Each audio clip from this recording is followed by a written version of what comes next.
नमस्कार, मैं दीपक शर्मा और मेरे YouTube मंच पर आपका स्वागत।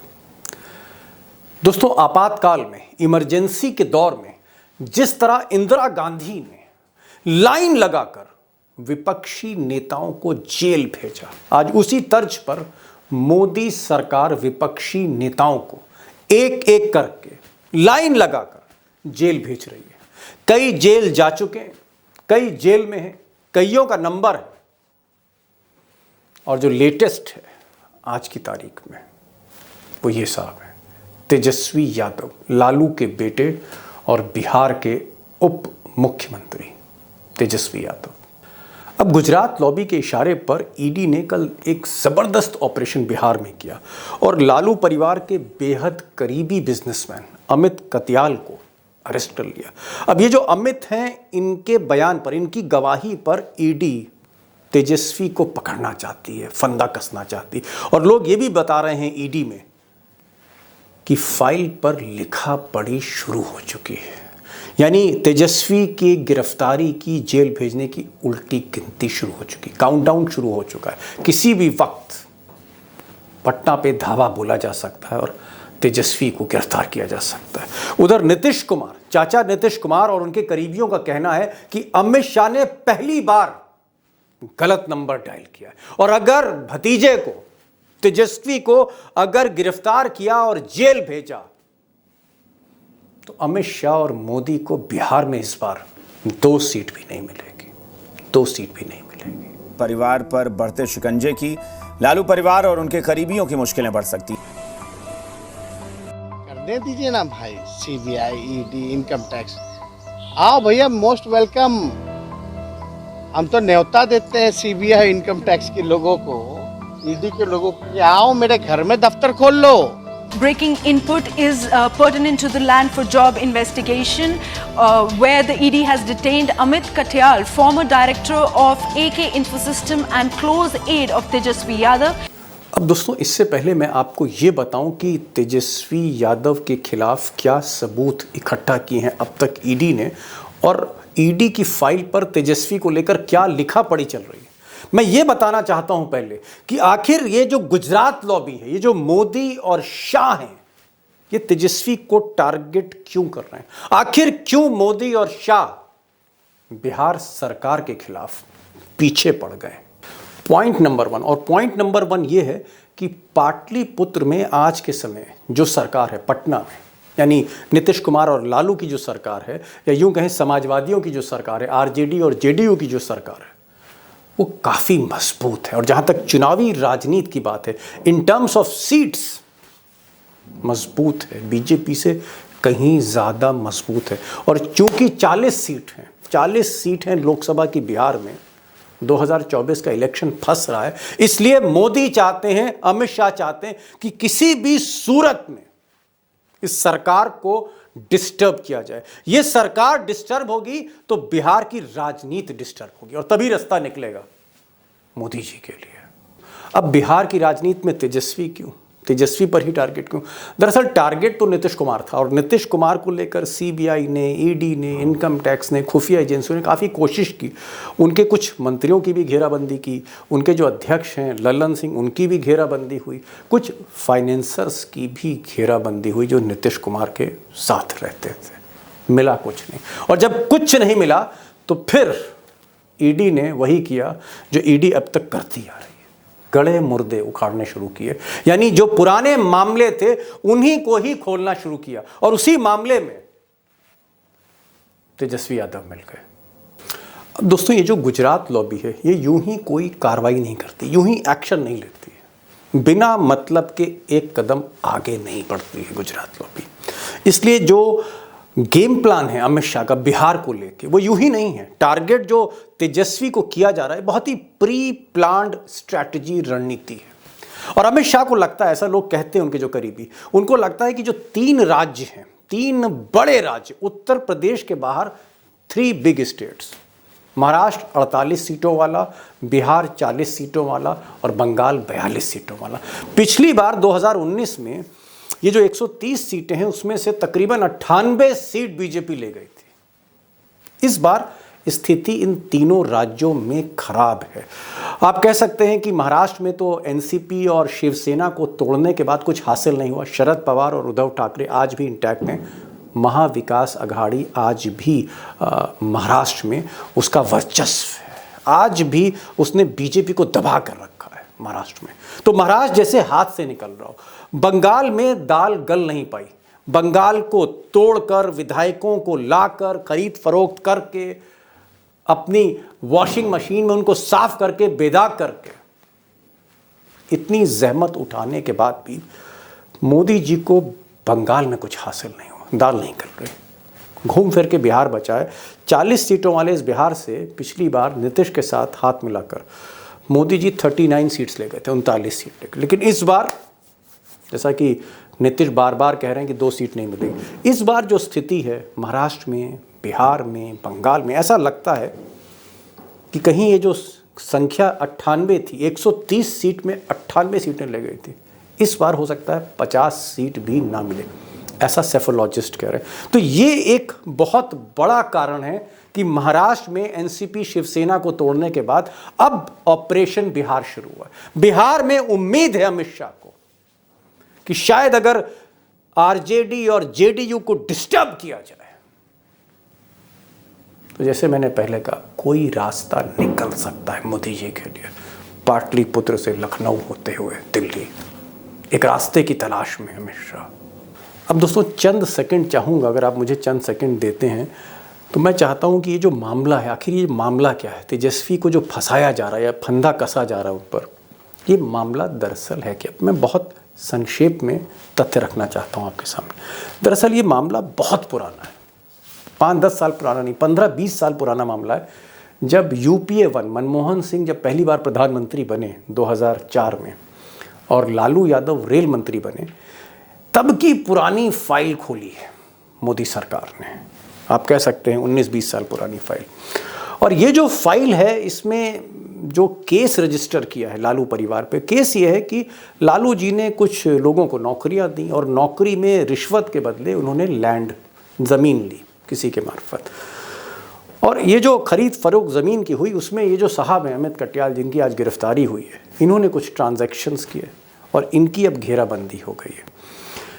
ईडी का कहना है और सीबीआई का कहना है कि साहब इसमें काफ़ी कुछ पैसा जो है वो तेजस्वी यादव के पास भी, यानी तेजस्वी यादव भी इसमें आरोपी बनाए गए। लेकिन यहाँ पर एक पेच है। पेच ये है, अब जिस वक्त लालू यादव रेल मंत्री बने, यानी 24 मई 2004 को जब उन्होंने शपथ ली और रेल मंत्री बने, और उसके बाद ये मामला शुरू हुआ जैसा कि सीबीआई और ईडी का आरोप है, उस वक्त तेजस्वी यादव की जो उम्र थी, एग्जैक्टली तो नहीं लेकिन हाँ 14 साल 5 या 6 महीने थी, यानी वो 14.5 साल के थे, माइनर थे वो। और तब उन पर ये आरोप अगर लगाए जा रहे हैं तो एक टेक्निकल इसमें एक जो पेच है वो ये है कि क्या आप माइनर पे, जिस वक्त का आपका ये मुकदमा है, जिस वक्त कि आपका सीन ऑफ क्राइम है, सीन ऑफ एक्शन है, जिस वक्त ये अपराध हुआ, अगर हुआ तो उस वक्त तेजस्वी यादव की उम्र 15 साल से कम थी। और अगर 2007 और 2008 में भी ट्रांजैक्शन हुए तो उनकी उम्र 16-17 साल से नीचे थी, यानी वो मेजर नहीं थे, वो एडल्ट नहीं थे, वो माइनर थे। ये एक टेक्निकल इसमें एक आप कह सकते हैं एक लोचा है, एक पेच है, जो कहीं ना कहीं तेजस्वी को एक बड़ी राहत, रिलीफ देगा जब ये मामला ट्रायल पे आएगा। लेकिन क्योंकि अब मोदी सरकार है, दौर जो है वो आपातकाल जैसा है, लाइन लगी है, कतार लगी है जेल भेजने की विपक्षी नेताओं की। तो बहरहाल ये मामला तो तभी तय होगा जब मामला ट्रायल पर आएगा। अभी तो धरपकड़ का दौर चल रहा है। अब जैसा कि नीतीश कुमार का कैंप कह रहा है कि अमित शाह ने तेजस्वी यादव पर फंदा कस के गलत नंबर डायल कर दिया, गलत नंबर घुमा दिया, तो क्या वाकई अमित शाह का ये दांव उल्टा पड़ेगा? क्या वो गलती कर जाएंगे अगर वो तेजस्वी यादव को जेल भेजते हैं, लालू परिवार के किसी सदस्य को वो सलाखों के पीछे डालते हैं 2024 के चुनाव से पहले? क्या अमित शाह गलती कर जाएंगे? दांव उल्टा पड़ सकता है। मुझे लगता है कि इस मामले में एक सेकंड ओपिनियन, एक दूसरी राय हमें देखनी चाहिए कि वाकई ये जो तस्वीर है जो अभी तक मैंने आपके सामने रखी, इसका दूसरा पहलू क्या वाकई ये दांव उल्टा है? या अमित शाह को कामयाबी मिलेगी?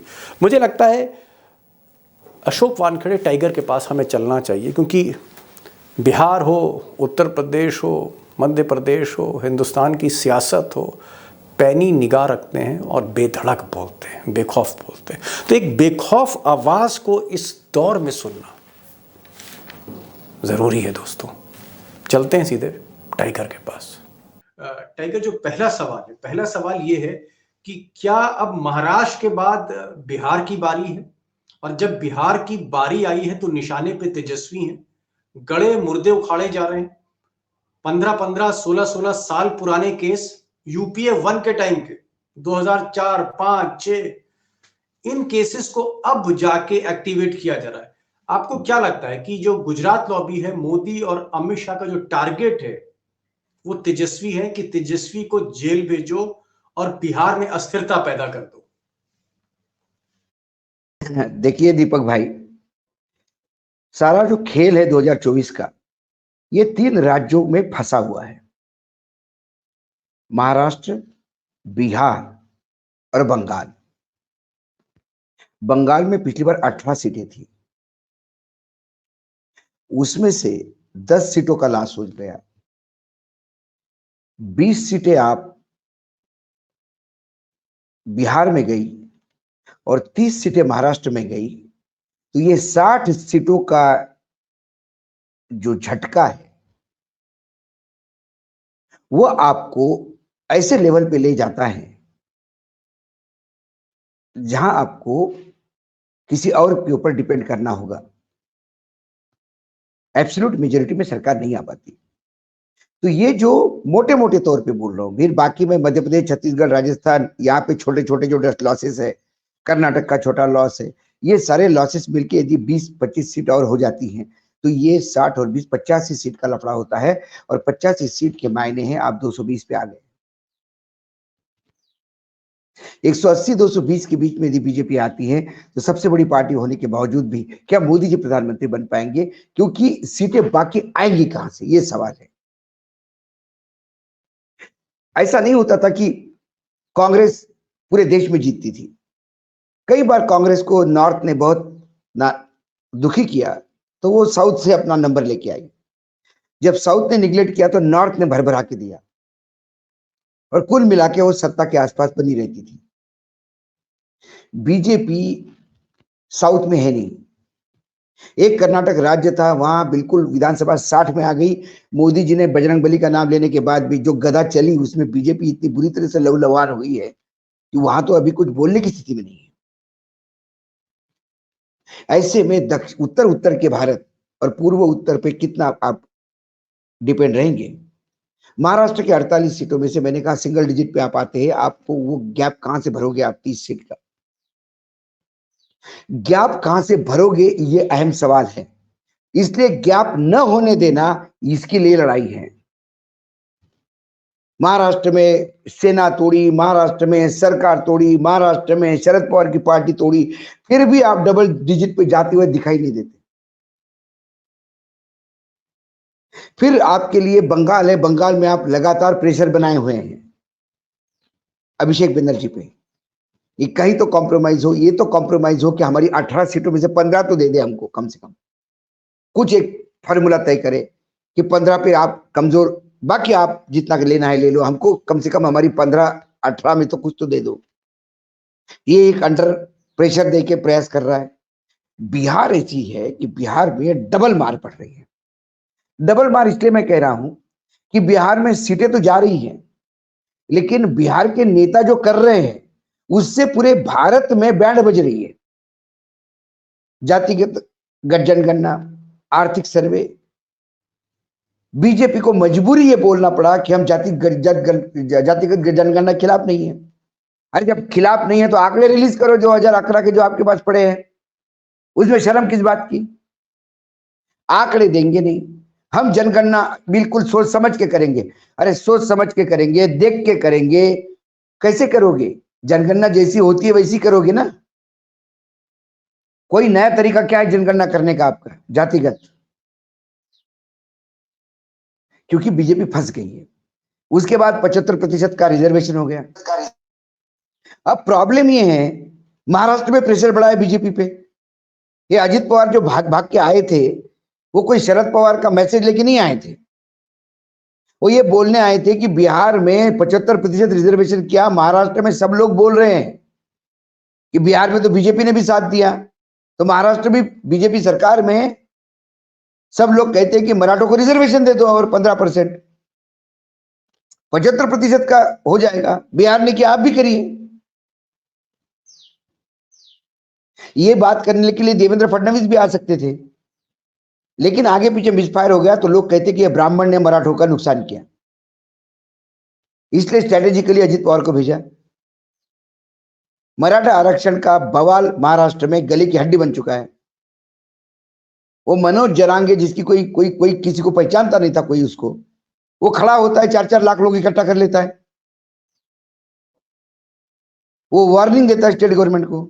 तो टाइगर, आपको फिलहाल क्या लग रहा है कि अगर तेजस्वी की जिस तरह से घेराबंदी हो रही, तेजस्वी के जो क्लोज एसोसिएट हैं अमित कटियाल, जो बिजनेसमैन हैं, जिनके दफ्तर में तेजस्वी जो है रहते थे, उनकी रिहाइश थी, यानी जिस दफ्तर को इस्तेमाल कर रहे थे अमित कटियाल जो बिजनेसमैन है, उस दफ्तर को घर के तौर पे इस्तेमाल कर रहे थे तेजस्वी और लालू, और इसी को लेकर ईडी ने पूरा केस बुन दिया है। मैं आपसे ये पूछ रहा हूं कि चलिए, जो केस ईडी का, हम उसमें नहीं जाते हैं कि अमित कटियाल के क्या कनेक्शंस थे लालू यादव ने 2005 या 6 में क्या किया था। हम मौजूदा समय में आते हैं कि ये ऑपरेशन क्यों हो रहा है।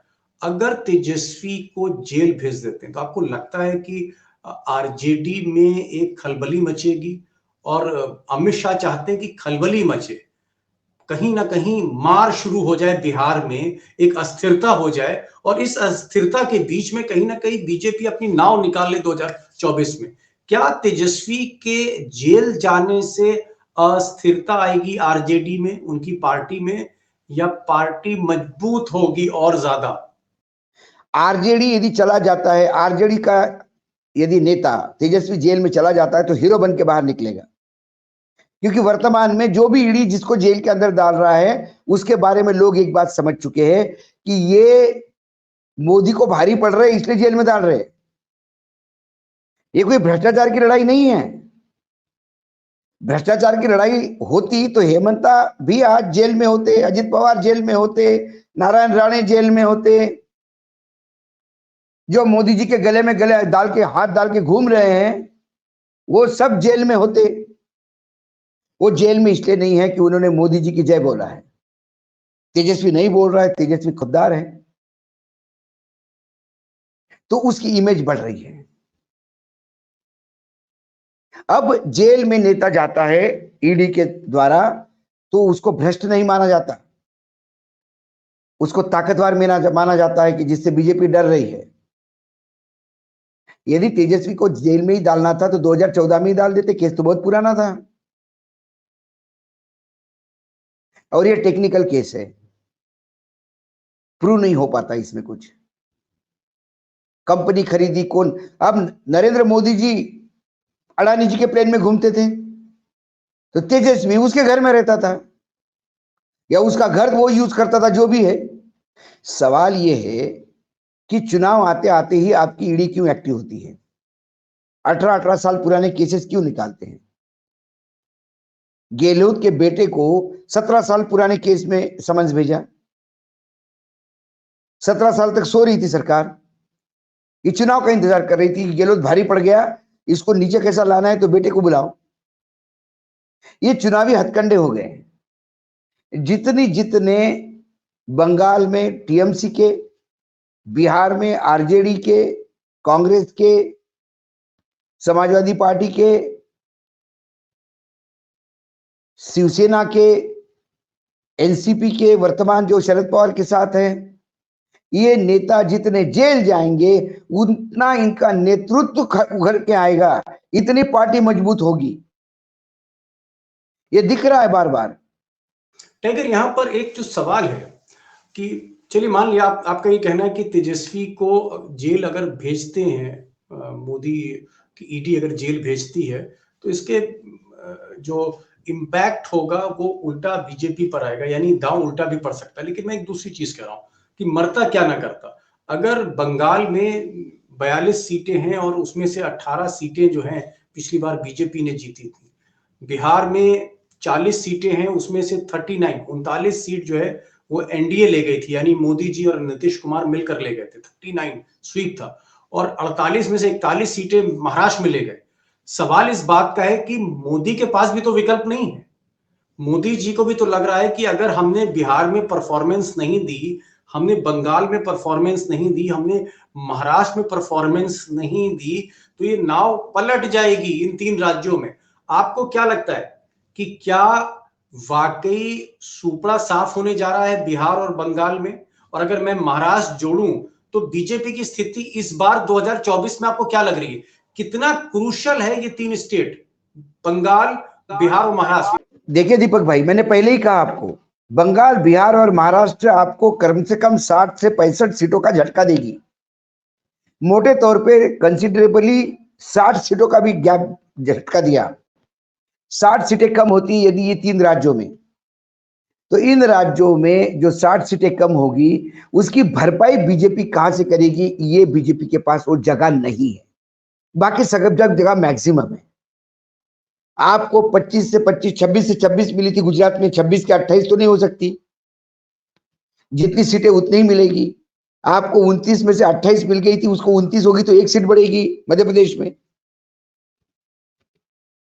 आपको और सीटें कहीं आने का जगह नहीं है, इसलिए यहां जो सीटें जा रही है उसको रोकना जरूरी है। तो आप क्या कर रहे हो? एक अच्छा रनर आपके साथ चल रहा है, आपको पता है आप उसको हरा नहीं पाओगे, तो आप उसके जूते में खीला ठोक रहे हो। क्या कि वो चल नहीं पाए, दौड़ नहीं पाए। आप अपनी लाइन आगे नहीं कर रहे हो, दूसरे की लाइन काट रहे हो। आपको महाराष्ट्र में चुनाव जीतने के लिए शिवसेना और शरद पवार की पार्टी तोड़नी पड़ी। आपको यहां नेताओं को जेल डालना होगा, उनको बदनाम करना होगा। उसके सिवा आपके पास कोई अल्टरनेट है नहीं, क्योंकि जिस विकास की गाथा गा के आप सत्ता में आए थे वो तो सब झूठ का पुलिंदा साबित हो गया। आपके आंकड़े लोगों के लिए हास्यास्पद है, आपके भाषण एंटरटेनमेंट है। टाइगर, यहाँ पर एक लास्ट क्वेश्चन, समय भी हो रहा है। आपको लगता है कि जो आपने सिनेरियो बताया बंगाल का, बिहार का, महाराष्ट्र का, कि भाई अब यहाँ पर बहुत हालत खराब है बीजेपी की, 60-65 सीटों का नुकसान हो सकता है 2019 की तुलना में, तो 60-65 सीटें तो बहुत हो गई। 60-65 सीटों का नुकसान का मतलब है कि कुर्सी के 2 पाए टूट गए, मोदी जी कुर्सी से नीचे। तो मेरा ये कहना है कि अब ये जो पूरा सिनेरियो है जहां गुजरात लॉबी फंसी हुई है, आपकी आरएसएस के नेताओं से भी कुछ इधर मुलाकात हुई थी जब आप नागपुर गए थे। ये आरएसएस क्या सोच रहा है? आरएसएस को भी लग रहा है, एहसास हो रहा है, मोहन भागवत को, दत्तात्रेय होसबोले को, जो 2 बड़े नेता हैं आरएसएस के, जिनके संबंध बहुत अब मधुर नहीं है गुजरात लॉबी से, क्या ये 2 नेता को भी लग रहा है कि जो मोदी जी की जो कुर्सी है उसके पाए हिल रहे हैं, टूट भी सकते हैं? बिल्कुल लग रहा है। खासकर दूसरी विचारधारा वाले पार्टी को अपने पार्टी में लाके सरकारें बनाना, इसके खिलाफ संघ है। पार्टी तोड़ के अपने पार्टी में लोगों को जुड़ाना, ये संघ खिलाफ है। भ्रष्टाचार की चाल, चरित्र, चेहरा, ये जो 3 शब्द थे भारतीय जनता पार्टी के, वो निरर्थक हो गए, अर्थ खो गए। चाल, चरित्र और चेहरा। क्या चरित्र है गोंडा के सांसद का? क्या चरित्र है गृह राज्य मंत्री का, जिसका बेटा किसानों को रोनता है? क्या चरित्र चाल है नारायण राणे की? क्या चेहरा है हेमंता का? क्या चरित्र है पवार का, अजित पवार का? जो मध्य प्रदेश में, जो महाराष्ट्र भाजपा है, या ऐसा कैसा हो सकता है कि एक रात के अंदर आपकी विचारधारा बदल जाए? ये सिर्फ सत्ता के मक्खन खाने के लिए, या सत्ता पे भिनभिनाती हुई मक्खियां हैं? क्या बीजेपी मक्खियों की पार्टी हो गई है? या कीड़े मकोड़ों की, जहां जहां जहां जहां शक्कर है वहां चींटियां जुट जाती हैं? क्या भाजपा वो हो गई है? संघ के शाखा से तपते हुए आने वाले ये जो स्वयंसेवक है, इनका भी मामला गड़बड़ हो गया इन बाकी भ्रष्ट लोगों के साथ। उन्हें भी 5 स्टार और फ्लाइट और एयर कंडीशन घरों की और होटल्स की आदत लग गई है। बाहर के लोग बीजेपी के आने से बीजेपी का कैरेक्टर खराब हो गया, डिसिप्लिन खराब हो गई। वो इनडिसिप्लिन हमने हिमाचल में देखी, कर्नाटक में देखी, और ये 5 राज्यों के चुनाव में तो भयावह देखी। कोई किसी को सुनने को तैयार नहीं है। आज जब बीजेपी का एक कार्यकर्ता जिसकी चौथी पीढ़ी लगी हुई है संघ से, जनसंघ से जो जुड़ा हुआ है, वो आज अपने नेता को पूछता है कि यह अजित पवार की क्या जरूरत थी पार्टी में। नेता बगले झांकते, ऐसे वीडियोस सैकड़ों मार्केट में मैं आपको दे सकता हूं। पूछ रहे कि साहब ये भ्रष्टाचारी आदमी क्यों लाया, किस मुंह से हम भ्रष्टाचार की बात करेंगे? तो नेता बोलते नहीं, मोदी जी का हाथ बलवान कर। बोले ये अजित पवार करेगा मोदी जी के हाथ? तो इससे कहीं ना कहीं संघ आहत है। मैं पहले भी बोल चुका था, संघ को कोई जल्दीबाजी। जी, ये टाइगर आपने बड़ी बात कही। आपने कहा कि किसी तरह से जो एक बीजेपी का एक जो किरदार था, बीजेपी जो ये दंभ भरती थी कि हमारे पास चाल है, हमारे पास चरित्र है, हमारे पास चिंतन है, वो सब का सब इन 8-10 सालों में गुजरात लॉबी में, जहां हमने अडानी को दुनिया का नंबर 1 या दुनिया का नंबर 2 दौलतमंद होते हुए देखा, जहां हमने देखा कि किस तरह से बीजेपी ने ईडी की मदद से सरकारें राज्यों में गिरा दी और अपनी सरकार स्थापित करी। हमने देखा कि भ्रष्टाचार की एक वॉशिंग मशीन आ गई इन 8-10 सालों में, जहां पर हर तरह के कुकर्म करने वाले लोग जिन पर दाग ही दाग थे वो बेदाग होकर निकलने लगे। कुल मिलाकर संघ भी समझ रहा है कि अब नाव जो है इसका पार लगना जो 2024 में बहुत मुश्किल है। और जो एक बात आपने कही कि तेजस्वी को जेल भेजेंगे, तो ये सबसे बड़ी गलती मोदी की होगी इन 9.5 साल 10 साल में। टाइगर आप आए, आपने समय निकाला, और मुझे लगता है कि एक बार दर्शकों की तरफ से, दोस्तों की तरफ से, क्योंकि आप आते रहते हैं, very very happy Diwali to you sir.